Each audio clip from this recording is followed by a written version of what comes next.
राम राम शेतकरी मित्रांनो.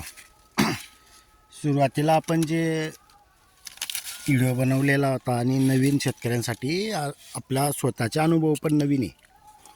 2 लाईन आणि 3 लाईन याच्यामध्ये आपल्याला सुरुवातीला बरेचशा निराशजनक सांगत होते शेतकरी. फेल केलेलं आहे, येत नाही आहे. पण आपण स्वतःचा आत्मविश्वास पक्का असतो. आपला प्रयोग केला आहे तर तो सक्सेस होईल अशी गॅरंटी असल्यामुळे आपण तो प्रयोग आता कसा झालेला आहे हे दाखवतो आहे. तर शेतकरी मित्रांनो, या 2 लाईनमधलं 2 म्हणजे बुट्टे बघा, आणि आता 3 मधले बुट्टे बघा. फक्त आपलं नियोजन आता ते पण आपल्या लक्षात आलेलं आहे. आपण जे लागवड केलेली आहे हे फक्त 6 इंचावर केलेली आहे. पुढच्या वर्षी जो काही आता आलेला अनुभव, समजा आपल्याला युगायुग कधी 3 लाईन लावायचे असतील तर हे 9 इंच अंतर पाहिजे.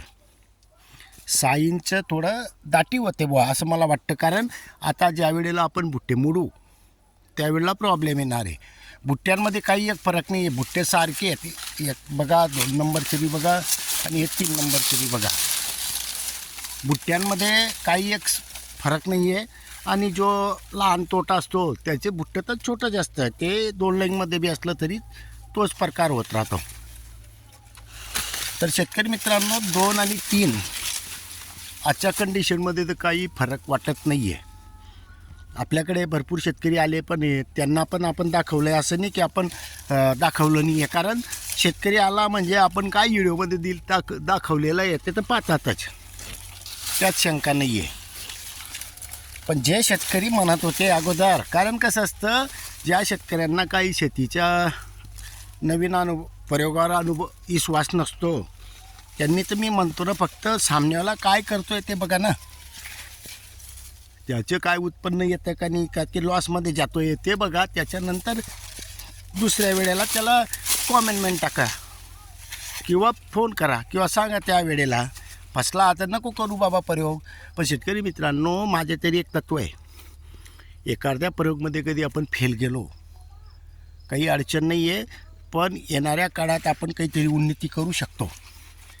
आणि हे जो विरोध आले असतात यांचं चालूच असतं, यांच्याकडे लक्ष मी देतच नाही.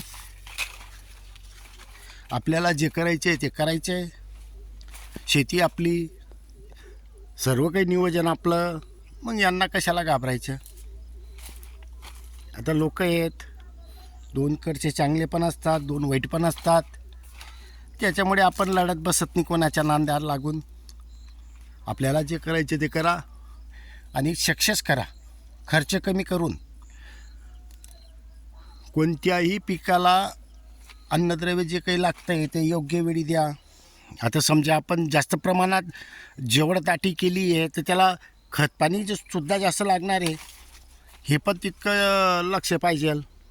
नाही तर लागवड केली आपण जास्त प्रमाणात आणि त्याला देऊ आपण थोडं थोडं, नाही चालणार.